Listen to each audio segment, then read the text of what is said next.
Alright, boys and ghouls, strap yourselves in. Oh boy, I'm fired up today, boys and ghouls. I am fired up today. Welcome to the latest and greatest episode of Buddy's House and Horror Podcast. The latest and greatest episode so far that I'm doing right now. Boys and ghouls, as I said, I am furious. And would you like to know why, boys and ghouls? Would you like to know why I'm furious? Because someone in Illinois, I have a vendetta against the state of Illinois right now, specifically people born on March 4th, 1995 that live in Illinois, for hacking my Spotify account. Very annoying, very cumbersome. This happened this morning. When I arose from my slumber, I woke up and I noticed that my phone was playing things on Spotify that I had never played on Spotify before and was currently playing them and casting them to a Chromecast computer in Illinois. They were listening to, this is the real kicker of what they were listening to. They hacked my Spotify, listened to Spotify all night long, like approximately 8 or 9 hours overnight, listening to nothing but lo-fi hip-hop beats, which, as we all know, there are several live streams going on over on YouTube that are completely free. You could be listening to all your lo-fi Spotify hits and chilled cow, lo-fi girl. You can listen to all of those things over on YouTube for completely free. Why on earth do you need to hack someone's Spotify account to listen to music that you can listen to on YouTube completely ad-free for no reason? So I log out of all my devices on my phone, and I change my password because it's connected to my Facebook. So I have to change my Facebook email and my Facebook password. Thus, changing the password to my Spotify. Little did I know, they didn't get to my Spotify through my Facebook. They got on it in some other means, and they had changed my Spotify email. And I cannot change my Spotify email back or change my password. So I thought basically I'm screwed. I lost my Spotify account because I can't reset the password because they changed it to an email that I don't have the password for. They changed it to whatever the fuck their email is in Illinois, being born on March 4th, 1995. So a few years younger than me. They're probably pissed they're about to turn 30 in a couple years, so they're probably upset they need to steal someone's Spotify account. So, very upset about that. So I was able to actually get in contact with Spotify customer service, because earlier this morning I thought it was all done. I thought it was a done deal. And then I'm listening to my music, actually editing a different podcast that you guys have probably heard by now, but I was editing that, and then all of a sudden I was listening to Typo Negative. All of a sudden my music switched to more lo-fi hip-hop beats to chill. And I was furious because I thought I had it all figured out. That's when I realized the email fiasco. So I was able to get in touch with Spotify customer service. Very good Spotify customer service. They were able to get the issue resolved. They were basically able to get rid of any changes that were made to my account within the last 24 hours. So they were able to do that. It was able to boot them from my Spotify. And then I was able to change my username and my password again. So now my Spotify is officially my Spotify yet again, and not this random person who felt it necessary to steal my account to listen to free music. And it's the middle of, well, okay, we'll break kayfabe. We will break kayfabe right now because I'm fired up. It's the middle of summer. You don't need to have music to study and relax to in the middle of summer. It's just unnecessary. So that was very upsetting to me today. But thank you to Spotify for clearing that up right away.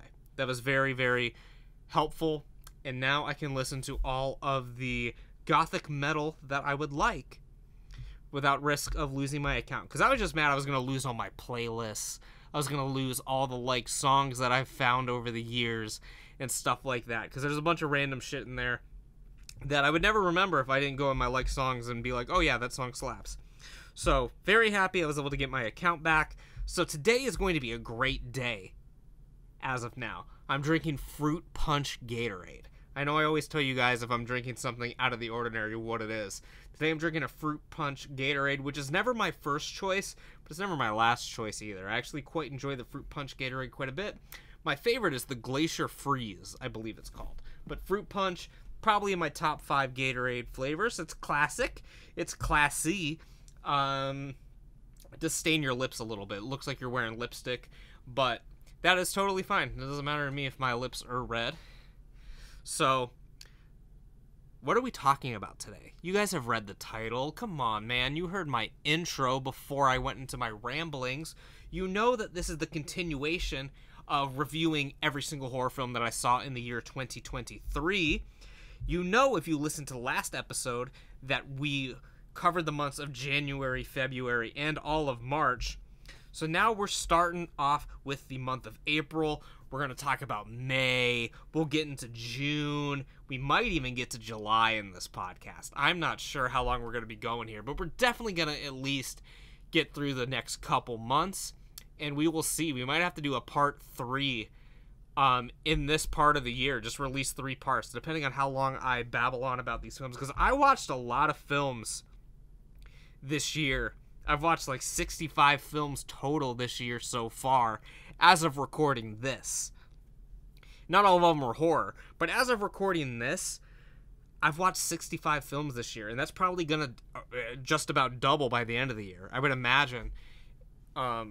So a lot of stuff to talk about, man. That is a lot of films to talk about, so I don't know how many we're gonna get through in this podcast. I'm hoping to be able to wrap this up and then just do one more to round out the end of the year. At the end of the year, we will, I promise you, if nothing else, we will get every film I watched in 2023 for a New Year's episode, either at the end of December or sometime in the beginning of January. I promise you all that that will be a thing that happens. Hopefully. I watched the first film of April, was our namesake for our podcast with me and Dynamite Jared. Of course, we illustriously changed our name from Two Nerds a Podcast when we brought on our third nerd, Midnight Miles Ackroyd, who promptly stopped doing the podcast with us, but we still kept the name. We're keeping the name Brain Damage. It's a headache from hell. A normal, average guy who lives in New York City becomes dependent on an evil, disembodied brain. Classic film. Of course, brought to us by the same team who brought us Basket Case. This film is not as good as Basket Case, but it does check a lot of my boxes, what I'm looking for in 80s horror. Lots of gore, special effects. There's an 80s goth punk rock like bar scene, complete with like a music video, I think. Almer, who is the parasite that you stick on the back of your neck and he takes over your brain for brain damage. He's basically like a drug, and he is telling our main character what to do. There is a cameo from, I don't think it's the exact actor, but it's a little hint and a nod to Basket Case in that subway scene there. There's a blowjob scene with Elmer. That's something that needs to be seen to be believed. It's not one of my favorite 80s horror films. It's a 3-star for me, so it's a very middle of the road as far as like 80 horror films go, but I do enjoy it. Again, we named our podcast after it just because it's a good name, and that is pretty much all I have to say about Brain Damage. I would say if you're going to watch a film sort of like in this sort of style and genre, Basket Case is definitely the way to go. Maybe even like Frankenhooker might be a better one than Brain Damage. I don't know. I think it's about at the same level as Frankenhooker. Brain Damage is better than Frankenhooker. I apologize. Brain Damage is better, but Basket Case is the GOAT. I need to rewatch Basket Case 2 because I saw it in not perhaps the correct environment, which was with a bunch of people who were not going to be into Basket Case 2. I've still never seen 3. Jared and Ricky both say 3 is absolutely abysmal, to stay away, as far away as possible from Basket Case 3. But I have this morbid curiosity about Basket Case 3. I think I have to watch Basket Case 3 at some point in my life. At some point in my life, I'm going to need to sit down and find a way to watch Basket Case 3. The next film that I watched was not a horror film. It was the Super Mario Brothers movie. Highly recommend the Super Mario Brothers movie. But later on that day, because I watched the film with Jared and Maisie, we met at a theater About halfway in between our homes, we met at the theater. It was a lovely time. Then the three of us went to go get sushi. Again, lovely time. Then we went back to Jared's house for a smorgasbord of pizza rolls and horror films. Well, one horror film. I wanted to order a pizza so bad that night. I wanted to order a pizza, but Maisie was like, we have pizza at home, basically. And then we were presented with a giant plate of pizza rolls, which everyone who was over at Jared and Maisie's house, including a couple other friends, all ate from the same plate of pizza rolls. So, it was an interesting evening. But it was a cheap evening, so I'm not that mad about it. I didn't have to throw down any money for some pizza, but pizza's always slapping. We watched a film called Evil Dead Trap. It's from 1988. I did not enjoy it. I fell asleep during it. I didn't even give it a rating on Letterboxd because I couldn't properly judge the film because I was drifting in and out of slumber. Because, of course, by the time we started the film, it was almost midnight. Pure terror. A talk show hostess takes a camera crew out to an abandoned factory to investigate a purported snuff film that was made there. As she gets closer to the truth, she and her friends are subjected to a brutal nightmare. I'm going to look at some of my friends' ratings for this. Jared gave it 3 stars that night, so Jared enjoyed it. Cousin Bobby, who's in charge of the horror trivia nights in Cleveland, of which I'm currently one of the reigning champions. He gave it 4 stars, so he really liked it. Couple other people, 4 stars, 3 stars here and there. Dan was the lowest rated with 2.5 stars. Again, I fell asleep during most of it, so I couldn't properly give it a rating, but I did log that I watched it. But I'm not one to judge whether or not you should watch it, because I was exhausted, and I was asleep, and I just had a bunch of pizza rolls. The next thing I watched a couple days later, went to the theater again. I was going to the theater a lot in April. April was the month of the cinema. I finally got to see Renfield in theaters. And I'm going to try to prevent this from being a long Dracula sort of discussion. We're going to talk about Renfield, but I know my brain is just going to start talking about other Dracula-related things during the discussion of Renfield. Of course, brand new release, directed by Chris McKay. Of course, from the Lego Batman movie fame. But regardless, Nicolas Cage stars as Count Dracula. Actually a very good choice. He'd be a good Dracula in not a comedy. He'd be a good Dracula in a straight-up horror Dracula film, I believe. Sucks to be him. Oh, and stars Nick Holt as Renfield, as we talked about when I talked about the menu. Sucks to be him.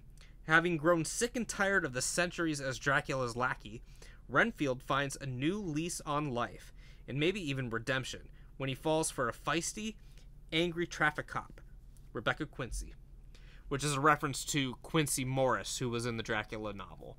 Again, I'm going to try to keep... I'm just going to say whatever I want. This is my show. I'm going to say whatever I want. I can talk about Dracula as much as I want.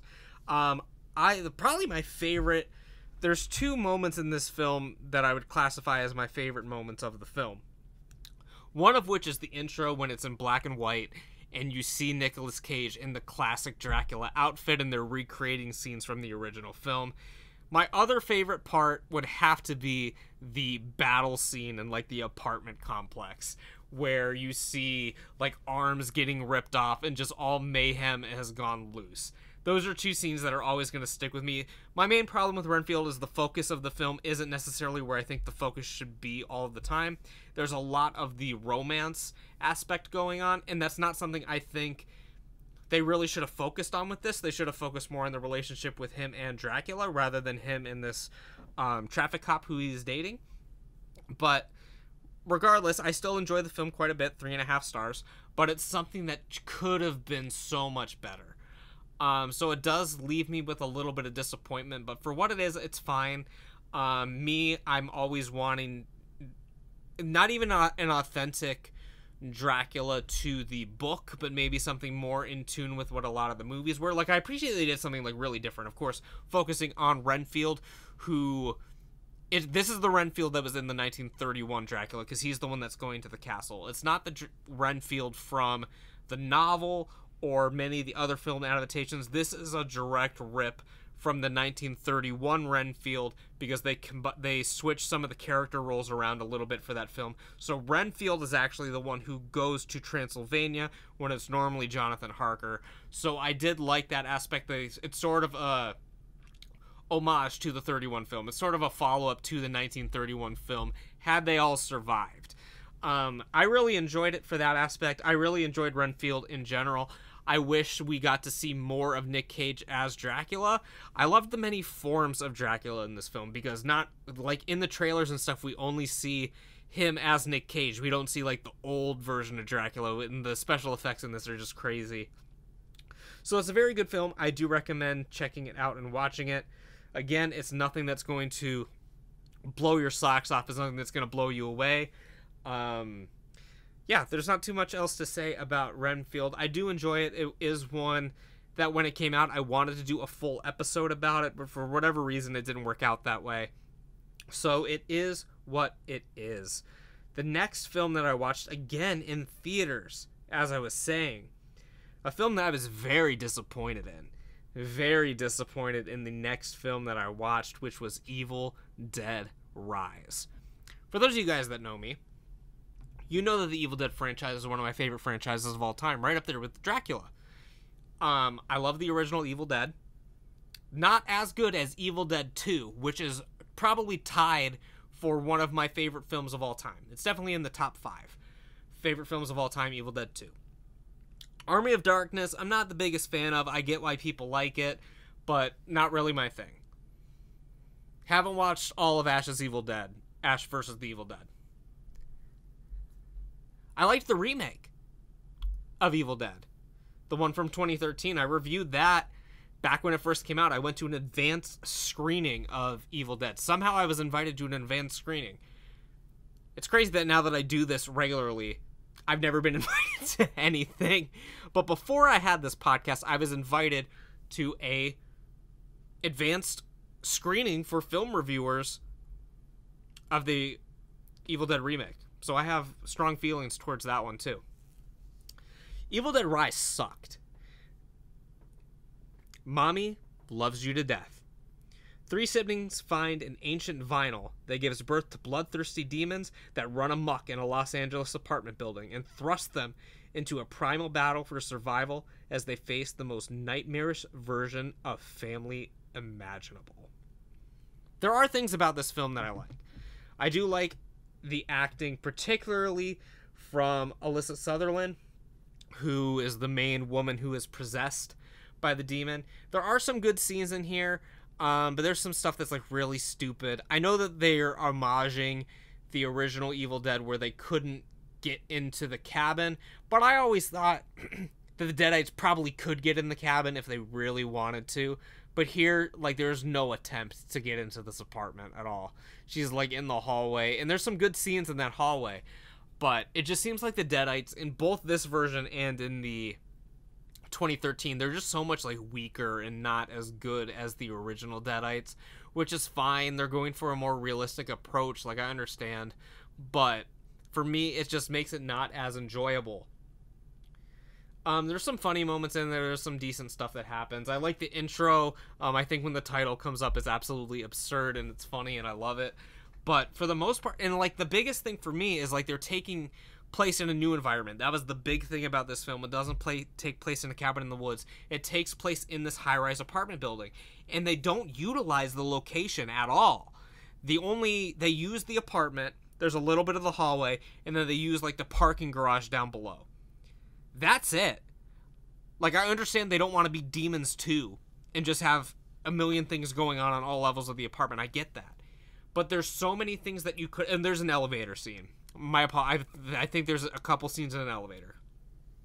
But other than that, you could have done this just about anywhere. It didn't have to be a high-rise apartment. The film is literally called Evil Dead Rise because it's supposed to be in a high-rise. Like, they could have done stuff where they're up on the roof. They could have... I mean, I think that when they unearth the vinyl, they're, like, in the basement or whatever. But, like, there's just so much you could have done. And they squandered the opportunity. Like, it was such a missed opportunity. So that's the main reason why I don't like it. Like, again, I hate that I judge films for what they could be rather than what they actually are. But sometimes it's just too easy. Sometimes it's too easy to point out these flaws. It's called Evil Dead Rise when it could be Evil Dead Room. Like Evil Dead in a room in a hallway. Like, I don't know. Do you disagree with me? Am I being too harsh? If I've seen the film, if you've seen the film rather, and you disagree with me, please let me know. Please let me know what you think about it. If you liked it. Did you love it? Did you hate it? I need to know. What do people on Letterboxd think? There's some respectable people in my Letterboxd that are giving it very high ratings.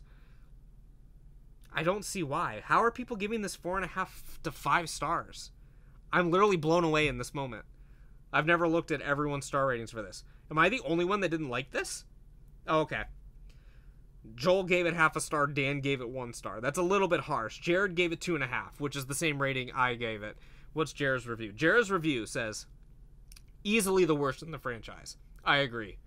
Not good. Did not like Evil Dead Rise. And the setup for like some of this shit is just like so stupid. Like the climax, like there's like the wood chipper thing, and like why would there be a wood chipper in Los Angeles in a garage? And they just like show it at the beginning of the film, and they're like, oh yeah, they're doing some maintenance. Like it's just like so lazy. I feel like they were just writing this around like certain little scenarios instead of having like a well thought out idea throughout. Like, I don't know. It doesn't make any sense to me. And I have one more film for April, and then we'll be wrapped up with the month of April and moving quicker into the months of the summer.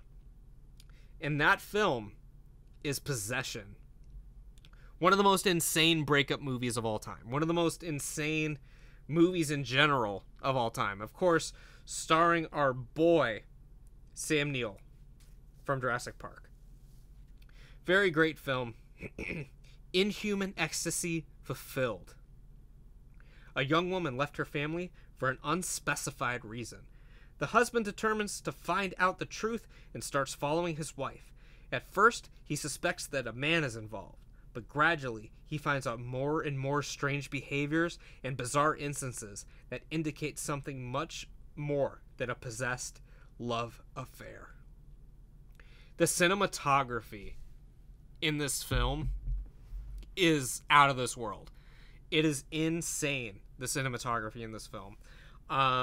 One particular scene that comes to mind is they're in this restaurant in front of all these mirrors, and the way that it's shot, like obviously you don't see the cameras at all, but just the way they do it is just so innovative for the time. And this was early 80s. Like, they're not doing any like crazy CG stuff. Like this stuff they really shot.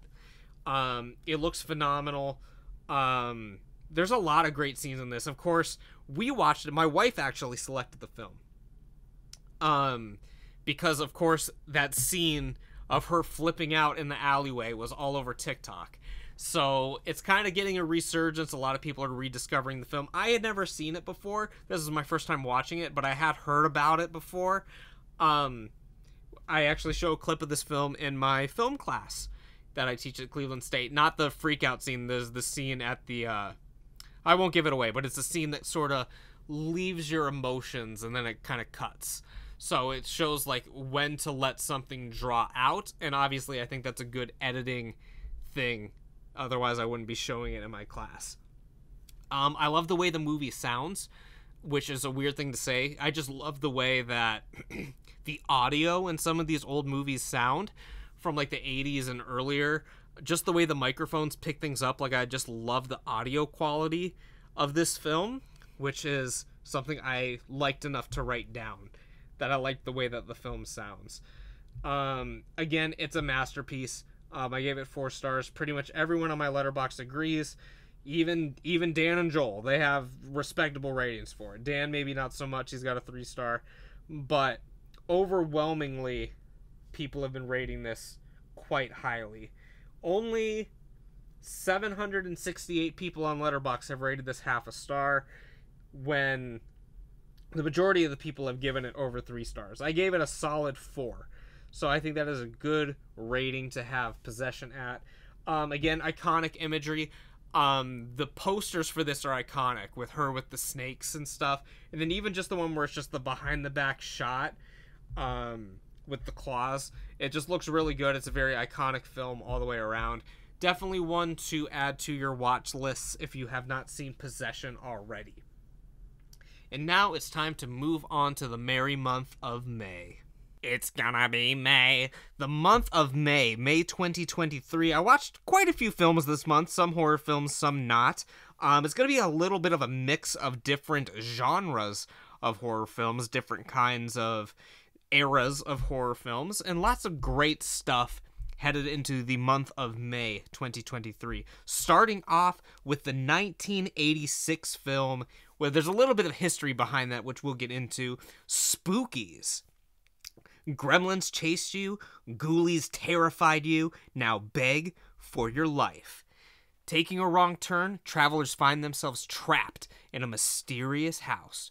One horror after another threatens them as the sorcerer who lives within needs sacrifices to give eternal life to his beautiful bride. This film I had first heard about, I don't know, probably like early college. I've seen it online about people talking about it. Cinemassacre reviewed it in their 80s-a-thon, I believe. So I don't know what year that was off the top of my head, maybe 2013, 2014-ish. But I had heard about the film before that. It has very iconic imagery, very iconic cover and poster of the film. And I finally watched it for the first time. And what did I think about Spookies? Well, I gave it 3 stars. So what would you say? I thought it was very middle of the road. I think it is good as advertised, good for a spooky, good time. Spookies is good for a spooky time, ironically.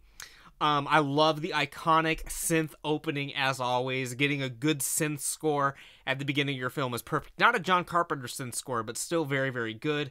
The characters are fun. It's just typical teenage stereotypes. There's a dude in the film who has puppets. He's kind of like the little jokester, the little prankster. He is the precursor to Uncle Joey from Full House, even though they never called him Uncle Joey within the show, I guess. But he just gave me that vibe of Joey. The reason I say it was sort of from 1986 is because that's when it was released. But it's really 2 movies into one. There was an original film that was coming out. It was called Twisted Souls. That was the original name of the film. And that is where all the footage with the teenagers is. But they ended up running out of money or whatever the case is. I don't have the whole story in front of me. But basically they ran out of money. They had to stop shooting it. Which was kind of a shame. But back in 85, so a couple years later, started back up again, and that's where all the footage with the wizard, the werecat, and the demon kid come from. Because if you were to just watch this film, like looking at it, you might not notice that it's really disjointed. Like, you never see the wizard and the kid, the wizard and the teenagers, like, in the same segments and stuff like that. On your first watch, like, when I watched it for the first time, I did not realize that it was 2 films in one. But looking back and doing, like, a little bit of research after that, it really is kind of disjointed the way you look at it. The special effects vary in quality. Obviously, they had different budgets and different styles, different tones. So really, it is like 2 films in one. The Grim Reaper creature in this is probably the most iconic out of all the creatures in the film, but there are tons of great ones in there. A lot of great special effects, especially like with the teenager stuff, lots of mayhem going around. And then once you get to the wizard werecat stuff, it kind of gives a cheap vibe. It seems like they were trying to just finish this as quickly as possible because, I mean, I guess they had all this footage. They didn't want to see it go to waste. And I do recommend Spookies.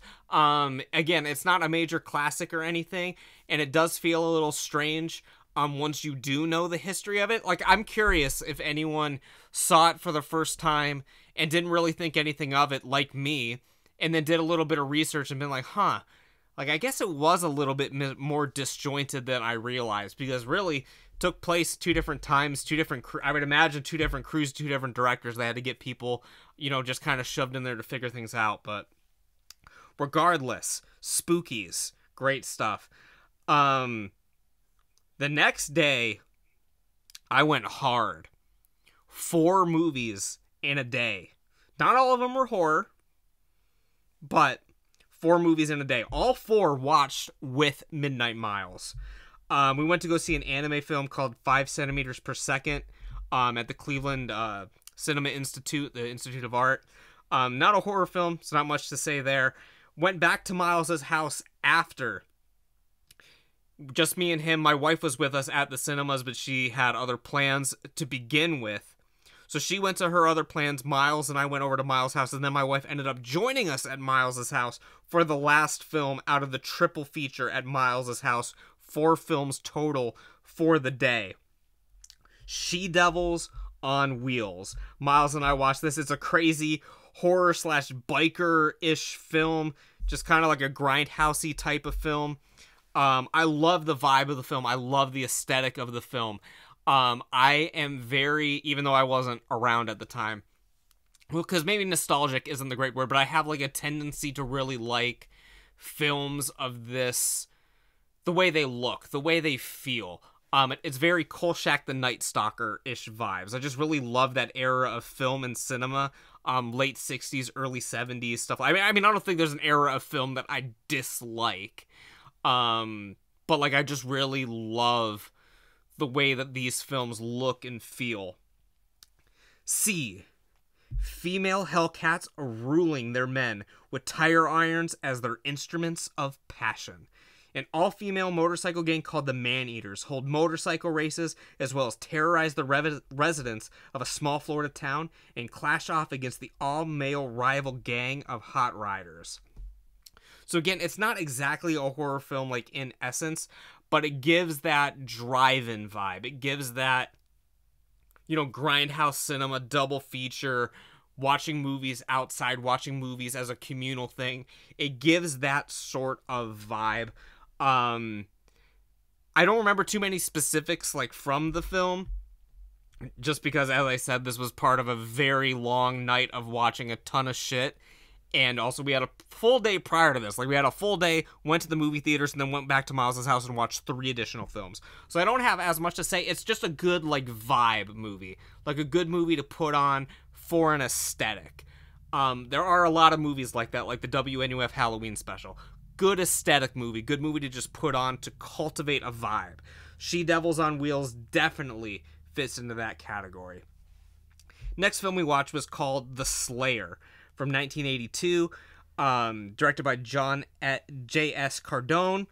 She searched through the dark corridors of the unknown only to find the Slayer.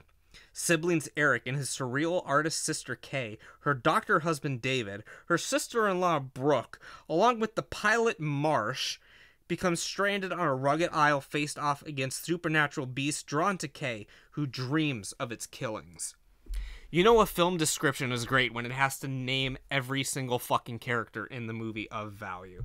The Slayer, for what it is, again, is another vibe film, only it's a vibe film, for the 80s. It's your typical 80s, I don't want to say, traditional slasher like Michael Myers or something like that, but it's definitely in the slasher genre. It's sort of like a supernatural-ish, horror-ish film. But again, it just has a great vibe. It reminds me of Shockwaves and stuff like that, just because it takes place on an island. It's dark. Just another good vibey type film. Again, nothing too special. There's not really a whole lot to say about it. Just another solid 3-star-ish film. Next one we watched, again, this one technically is logged as May 14th, but it's because we wrapped up watching it after midnight. Invasion of the Flesh Hunters, alternatively called Cannibal Apocalypse. My wife actually picked this one out of a stack of films that Miles had for us to watch. Miles loves to do this thing where he'll bring over a stack of DVDs, or he'll have a stack of DVDs at his house, and it's the 4 or 5 worst looking movies you've ever seen in your entire life, and he's like, we're watching one of these tonight.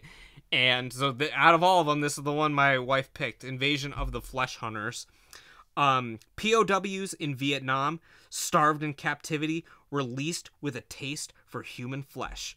Released from captivity in Vietnam, 2 American Army officers return to civilian life and discover they have acquired an unsustainable taste for human flesh. A city is terrorized as they stalk the inhabitants to satisfy their primitive appetites. Not much to say about it. Not really a great film overall. It's got John Saxon in it, which is probably the only reason people know about it or talk about it today. I mean, like a good decent amount of people on my Letterboxd have watched this. So I'm assuming it's for him. Otherwise, I don't really know how many people may have heard of this one. It's from 1980.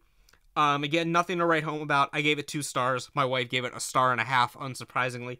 Miles with the solid 3. So this is a typical Miles movie. But again, not as much to say about it. Later on that day, this is after, obviously, approximately 6 to 8 hours of sleep, but also on the 14th, I watched John Tucker Must Die, which is not a horror film, but it definitely is, you know, it has to do with murder and stuff like that, so it's a very fun film. Not going to go too in-depth about John Tucker Must Die. Took a few days in between and watched a film that I had heard about for years. Like, I don't want to say like decades, but definitely since it came out. 2018 is when the film came out, so it's a relatively new film, but it's a film that Jared, Miles, everyone had been telling me to, like, you gotta watch this film. You gotta watch this film. It's a masterpiece.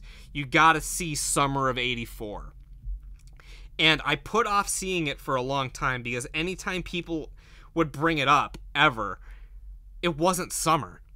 They'd be like, oh, you gotta watch Summer of '84. It's like November 13th or some shit.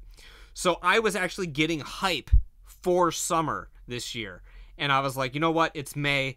The weather's starting to get nice. I can't fucking wait for summer. I'm gonna watch a summer movie. Summer vibes, summer aesthetic. I'm finally going to watch Summer of '84. And I'm glad that I did. Every serial killer lives next door to someone. Summer is usually a time for fun and games, but some teams get much more danger than they bargain for after beginning to suspect their neighbor is a serial murderer. Obviously, film takes place in '84, in the summer.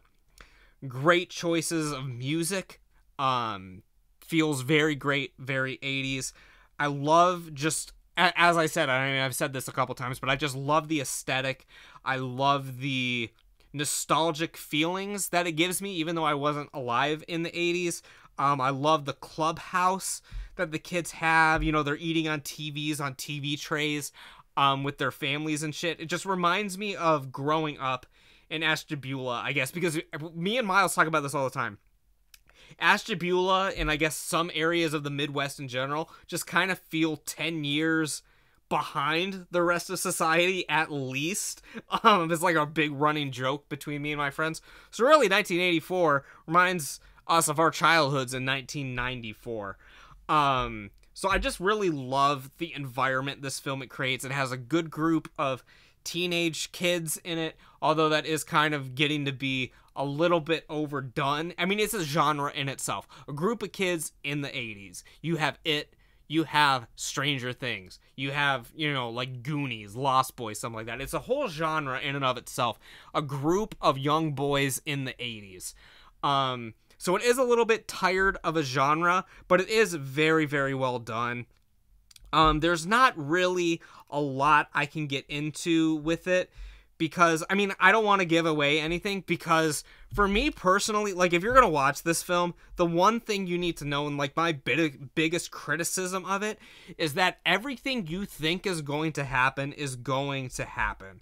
It doesn't really have a big group of suspects. The person you think is the killer ends up being the killer. Like, there's no, like, I don't even feel bad, like, saying that as a spoiler, because I feel like anyone who watches this film within 10 minutes is gonna know about that. But it's not about the destination, it is about the journey, and this is a good 3.5-star journey to go on, especially for, like, a modern film. Like, I feel like, even though recently, I feel like I've been very generous with my Letterboxd scores. This one is a solid 3.5. And I mean that as a genuine 3.5, not my overinflated scores on Letterboxd, because this next film I'm looking at is definitely not a 3-star film like I gave it, the next film on this list, but this Summer of '84 is genuinely a 3.5 to 4-star film. I couldn't give it the 4 stars just because of the predictability of it. And the fact that it is a story that you've seen a million times before, and sometimes better, like with a group of kids and stuff. I do hope they do a follow-up to this. They do leave it kind of like open-ended at the end to do more stuff with the teenagers in this. Of course, now they're probably all like my age-ish, because I doubt any of them were actually teenagers when they filmed this. But great film. Really had a good time with Summer of '84. I don't know why it took me like 6 years to watch it. But it was the perfect place, perfect time. Really enjoyed watching Summer of '84. Perfect film to watch outside if you get the opportunity to watch it outside. I, of course, did not watch it outside, but I wish I did. May 29th. So I took a week and a couple days break. And my mother-in-law was over. And my mother-in-law's favorite thing to do is come over and watch a horror film. And she normally picks a really bad one. Like, let's just be honest. She normally picks a really bad horror film for us to watch. Hellbender was the film that my mother-in-law suggested. I gave it 3 stars. Looking back, I don't know why the hell I gave it 3 stars. One thing to note about this film that was very interesting, and I wrote this down when we were watching it. This is my 1,000th film in my diary on Letterboxd. Not my 1,000th film watched, but my 1,000th film logged into my diary. So I thought that was quite interesting. I feel like this is another thing I've said a bunch, and I'm going to have to, kind of scratch this word out of the podcast and not use it again intentionally after this. Because what this movie lacked in story, and what it lacked in production value, and what it lacked in so many other things, it made up for in the vibes. It was a short film. Not like a short film, but it was a full-length film. It was just shorter in length. It was about 80 minutes or so. It makes up for in the vibes. Like, this film is just a good, like, vibey film. Growing up is hell. A teen and her mother live simply in a home in the woods, spending their time making metal music. A chance encounter with a fellow teen causes her to uncover a connection between her family and witchcraft, which causes a rift between her and her mother. Again, I love the vibe of this film. Like, literally, it starts with a music video. Like, the film starts with the mother and daughter recording a song together. There's a lot of things I like about this film. I love the mythology that they build in this film. Like, the way the magic works in Hellbender is actually kind of unique. Like, I really like the world they set up within this. I just really wish that they had, like, a better budget to deal with. Maybe a little bit of, like, studio endorsement, like something. Something interesting to note about this film is it's made by, like, a family. John Adams, Zelda Adams, and Toby Poser, I believe is how you say her name, the mother. But they're a family, and they make all kinds of fucking films together, which in and of itself is a vibe. Hellbender was one of their more recent films, but they've done all kinds of stuff. Like The Deeper You Dig, The Hatred, Halfway to Zen. They've made a ton of films. Like, and I just can think of how great that must be. Like, I don't know if they have full-time jobs. Like, I don't know, like, what the money situation is with this family. But it just seems like a fucking cool thing to do. Like, imagine working, like, a 40-hour-a-week job, and then every weekend you're shooting a film with your family. Like, I don't know, again, I don't know how this works out. I don't know if this is their job. I don't know if, I don't know what the situation is. I would love to know what the situation is. But it's great. That it must be a good bonding experience for them. It's really great that they get to make all these movies together. But Hellbender, love the mythology, love the mythos, love the aesthetic, love the... I do like the story. I do like the story a lot. I just wish there was a little bit more to it. But I really love how the magic kind of works in this film. It's very unique to most, like, witch and wizard stories that I've seen. Next film, and the last film of the month of May, I watched The Invisible Man on VHS in my bedroom because I felt like watching a VHS and I had a TVCR. And The Invisible Man was what I selected. I don't know. That's what I felt like watching. From 1933, this was the original Invisible Man by Universal. Something about those Universal films, like, they're really easy to kind of, like, I know some people will say they're, like, boring or whatever, but none of them are really, like, that long. So, like, they're only, like, over an hour each-ish. This one in particular is 70 minutes. I apologize for jumbling all over all my words. Directed by James Whale. Of course, directed a lot of great shit back in the day. Frankenstein, The Old Dark House, Bride of Frankenstein, like you name it. Like he made like a bunch of great shit. It stars Claude Rains as Jack Griffith, the Invisible Man himself. I was actually talking about this film the other day, like obviously months and months later from watching it. But my friends Sid and Miles both watched the film and gave it pretty good scores, so shout out to them. Carl Lammel presents H.G. Wells' fantastic sensation. Working in Dr. Cranley's laboratory, scientist Jack Griffin was always given the latitude to conduct some of his own experiments. His sudden departure, however, has Cranley's daughter Flora worried about him. Griffin has taken a room at a nearby Lion's Head Inn, hoping to reverse an experiment he conducted on himself that made him invisible.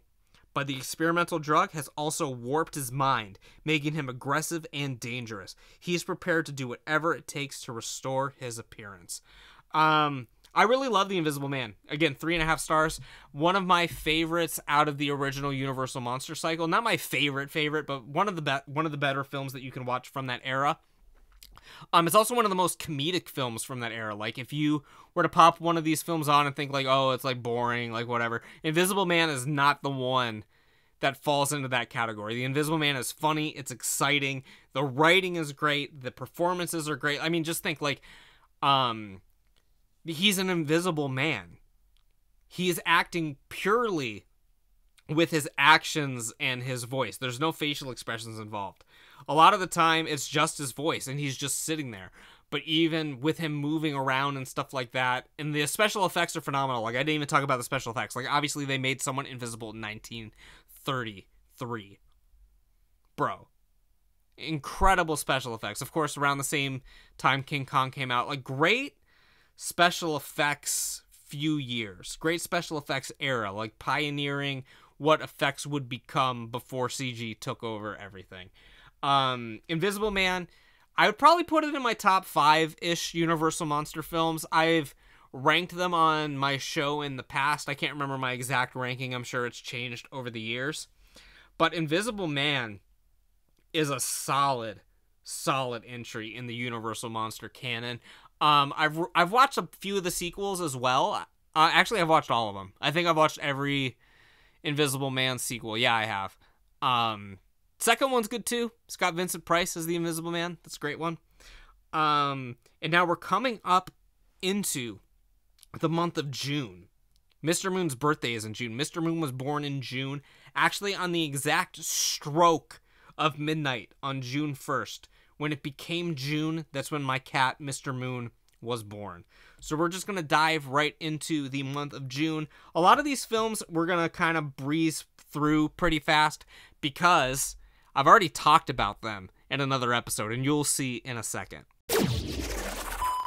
Are you tired of plain old breakfast? Cereal's not sugary enough? Are you tired of burnt pancakes and waffles? Then you need Slapjacks! To slap against your face and cause a chemical reaction to heat up! No cooking required, just slap and eat! Don't believe us? Here's a satisfied customer! Slapjacks are the best breakfast food ever made.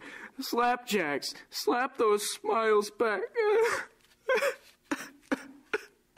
You heard it here, kids. Slapjack saves lives. Order at www.slapjacks.com. So the month of June, basically the month of Saw. This is where I watched pretty much every Saw film, except for obviously Saw X, which came out quite a bit later on in the calendar year, as opposed to June.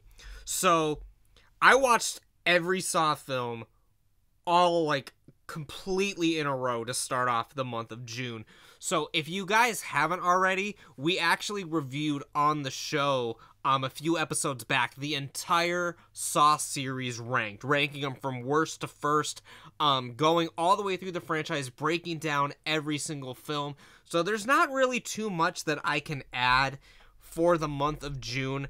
So I'll just kind of go through when I watched every single one of these movies But I'm not going to talk about them because I've already talked about them to death in that show, which I do suggest you guys go and check out and watch. Because I love doing the top 10s. I love doing the ranking videos. They're some of my favorite episodes to do.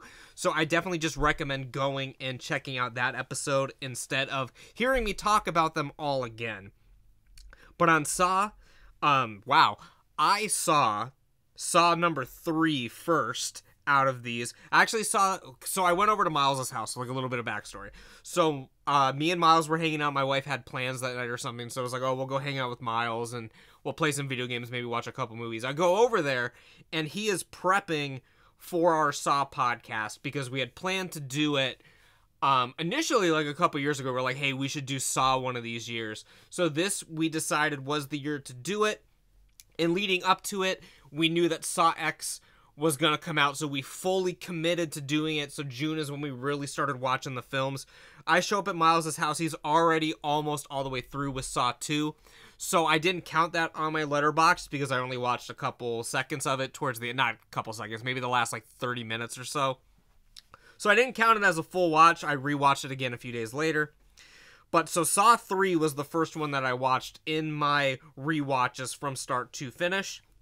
And then from then on, I went completely in order, obviously skipping Saw 3 because I already saw it. So this was June 9th, watching Saw number 3. I won't even read the descriptions. Like, there's no point. We'll just breeze right past these. So Saw 3 on the 9th, also part of Saw 2. On the 14th, I did a double feature of Saw and Saw 2, both of which giving them 4 stars. On the 15th, there was a triple feature in which I watched Saw 4, 5, and 6. The following day, on the 16th, I watched Saw 7, otherwise known as Saw 3D, the final chapter, as well as Jigsaw within the same day. So those were both on the 16th. On the 17th, Spiral from the Book of Saw, and then obviously, if you skip over to the end of September, that's when I watched Saw X. So that is the entire Saw series. As I said, just did a whole episode about it, recorded it the other day, and it is released now. So go ahead and check that out. Very great episode, in my opinion. I really just love doing the rankings, and I love doing the top 10s. I love doing, like, the unscripted. I mean, not that that was scripted, but I love doing the more laid-back episodes as well. But it's always nice to have, like, a good, solid ranking or good solid like big episode to really define that month of October for the show. So obviously the first one where it was the marathon, we did Halloween, we did Nightmare on Elm Street, we did Friday the 13th, and now we did Saw. What series should we do next year? Let us know down in the comments below if you're on YouTube, or reach out to us on Facebook, Instagram, Twitter. I don't use Twitter anymore, but reach out somewhere and let us know what series we should be doing next. After that, a few days later, took a 3-day break from horror films. Watched Night of the Demons, a rewatch for me, at least for like a long time. Like I haven't seen Night of the Demons in a very, very long time. Angela is having a party. Jason and Freddy are too scared to come, but you'll have a hell of a time. While conducting a seance during a Halloween party, high school seniors unlock the demon that remains locked in the crematorium. I don't really know what to add to Night of the Demons that hasn't really already been talked about a lot. I love Night of the Demons. Like, I don't think it's a major classic or anything. It's a good, solid B to C tier 80s horror film. Definitely worth a watch if you haven't seen it before. I love the animation during the opening credits. It lets you know that you're in for a spooky good time. It's just your typical 80s teen Halloween party movie. I mean, there's nothing too special about it. Out of that genre of 80s teen Halloween party movies, it is in the upper echelon of those. I just love the nostalgic feeling of the film. There's the best old die cuts all around, the Halloween decorations. They're watching vintage cartoons. There's some creative ideas in this, creative camera work.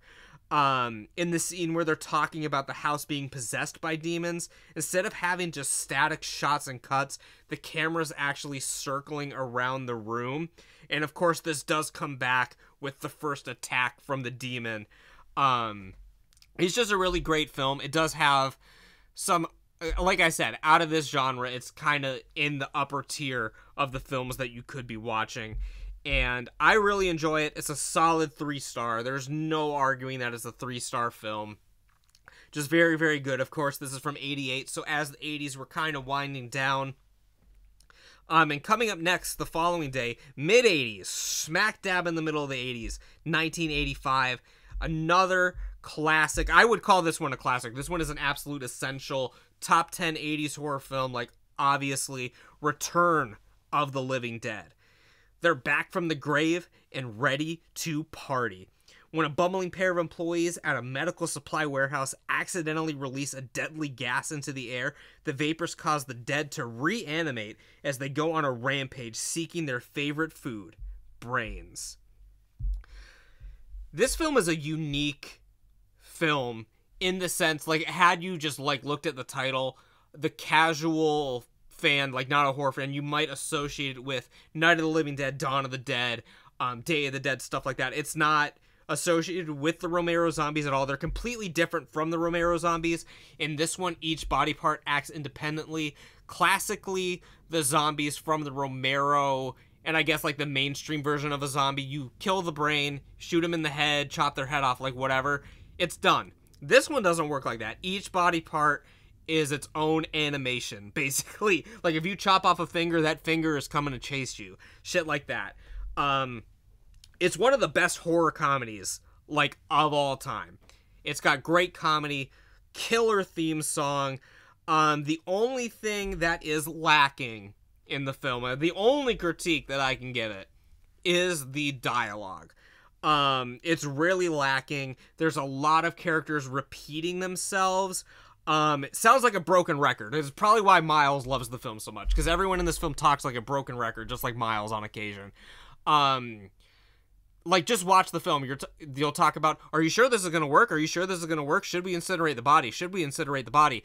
The dead are coming back to life. The dead are coming back to life. Like, everyone just sort of, like, has the same conversation over and over and over again. Like, I don't know if they were trying to pat the runtime, if they were so focused on the special effects and stuff like that they didn't really get, like, a good writer for this. I don't know, like, what the behind-the-scenes details were. Obviously, this was 7 years before I was born was when this released. Probably 8 years when they were making it.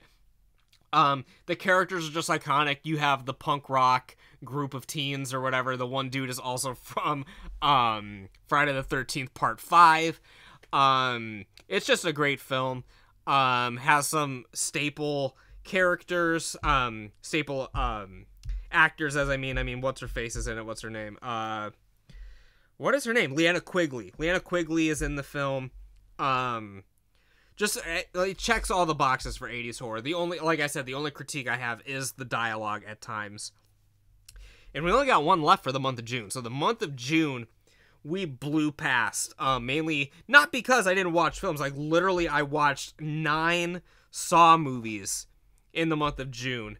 And then with these 4 other films, I watched 13 horror films within the month of June. We just kind of had to blow through some of them just for the sake of timing. In July, I watched a ton of shit. So July will be a completely packed out month. But for the month of June, there really isn't that much going on in the month of June. The last film for the month of June is Cocaine Bear. Questionable whether or not it's actually a horror film. There's some things that are horrifying about it, like how horrifyingly bad it is. Miles loved it. A lot of people I know loved it. A lot of people on my Letterboxd gave it 4 to 3.5s. I even see some 5s in here. But the people whose opinions I really trust, like some of the people that I trust what they think about films, they've all rated it similar to I do, like a star and a half. Some questionable ratings on my Letterboxd, in my opinion, from people that have seen this film. Of course, this was a new release. It was directed by Elizabeth Banks in 2023. Get in line. An oddball group of cops, criminals, tourists, and teens converge in a Georgia forest where a 500-pound black bear goes on a murderous rampage after unintentionally ingesting cocaine. Of course, loosely based on true events. It stars the one dude, I shouldn't say stars, he's in it. The dude from TikTok. Everyone knows that TikTok guy where he does like the customer service kind of videos where he's an angry customer service employee. He's in it. Literally from the first shot of the film, like, you know it's gonna be bad because they have like this really terrible looking CGI plane. So it lets you know right off the bat you're getting into some shit. Ray Liotta is in the film in his last role, I believe. He's really phoning it in this piece. I mean, this was right before his death. Wondering how much he got paid to not give a single shit about this movie, because he even acts like he does not give a shit about what's happening around him. Any line where he yells or raises his voice or grunts, he sounds almost exactly like Chris Jericho. It's just hilarious to me. The only thing of note that I liked in the film is that there is a Depeche Mode poster and other cool posters in this young girl's home. So I love the nod to music that I like and some cool shit that I like. Other than that, I don't really have a good thing to say about the film. I think it's terrible. Terribly acted, terribly directed. It doesn't fall into the so bad it's good category. A lot of people think it's so bad it's good. It's so bad it is bad. I don't recommend it. I'll probably never watch it again. I don't think I would ever want to give it another chance, although if someone like holds me down and is like, you gotta watch Cocaine Bear again, you fucked up, everything is great about this film, maybe I would. But under normal circumstances, not being in some sort of torture device, I do not foresee myself rewatching this film at all. Which is a shame, because I do like some of the people in it. I like that dude from TikTok. I like O'Shea Jackson Jr. I like Ray Liotta. I'm not sure if I've seen... This might be the only Elizabeth Banks movie that I have seen. Yeah, I've only seen Cocaine Bear out of her filmography. So, not a good track record for her, I guess. Because I haven't seen any of the things that she's done, and the one thing I've seen that she's done I do not particularly enjoy. And that is going to wrap up the month of June, and I think, let's see how many films I have in July. Just a quick count up of films I have in July that are horror. 1, 2, 3, 4, 5, 6, 7, 8, 9, 10, 11. 11 horror films in July. So I think this might be a good point to kind of pause the show. We're gonna have to do a part 3 eventually. I don't think it'll be in October. It might be in another month. It might be a little bit down the road.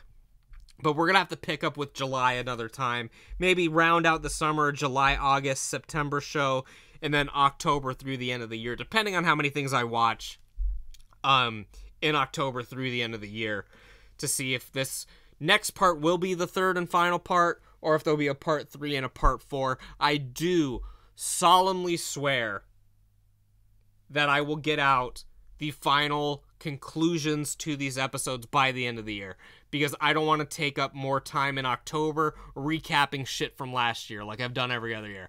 So for the New Year's special or the Christmas special, you will be getting parts 3 and 4, or maybe just one part 3 depending on how many films, wrapping up every single horror film that I saw in the year of 2023 to ring in 2024 and to say goodbye to the year that was 2022.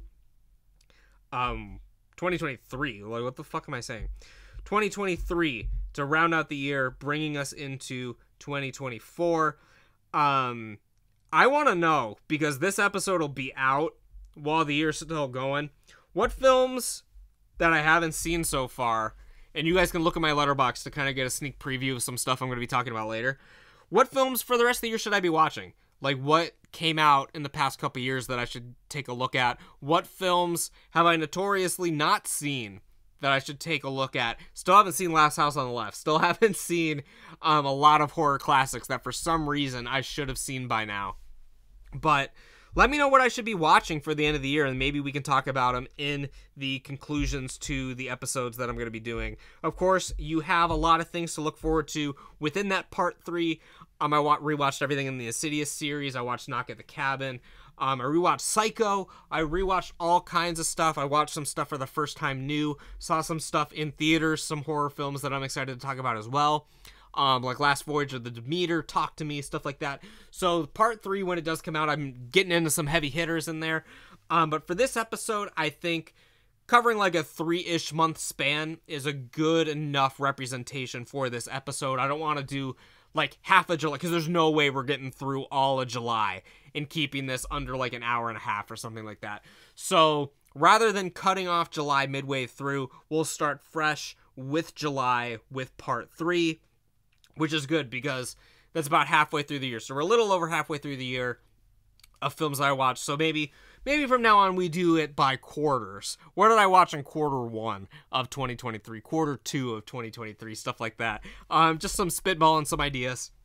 And I guess with that, we'll kind of wrap things up for this episode of the show. And again, I'm not going to do a pre-recorded outro for this. We'll just ride off into the sunset together. I'm not going to waste your time doing a pre-recorded outro for this one. Sometimes I like to do them. Sometimes, I just kind of fly by the seat of my pants.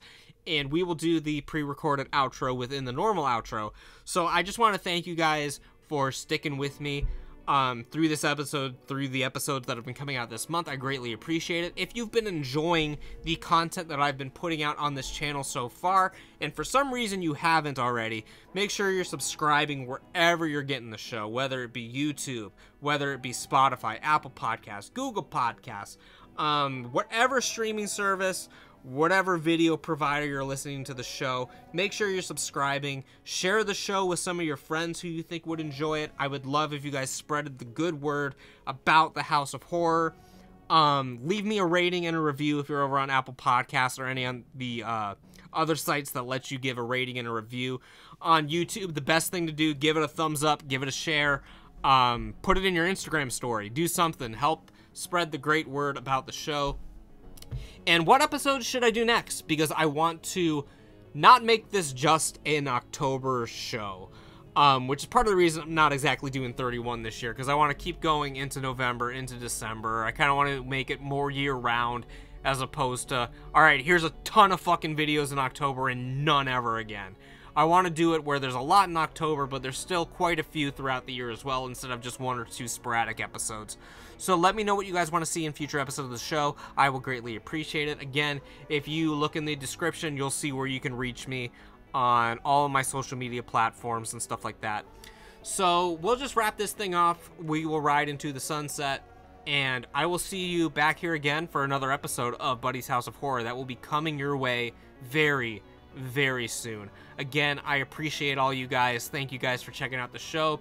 Boys and ghouls, we will be signing off for this episode. So with that, everyone, take care and stay spooky.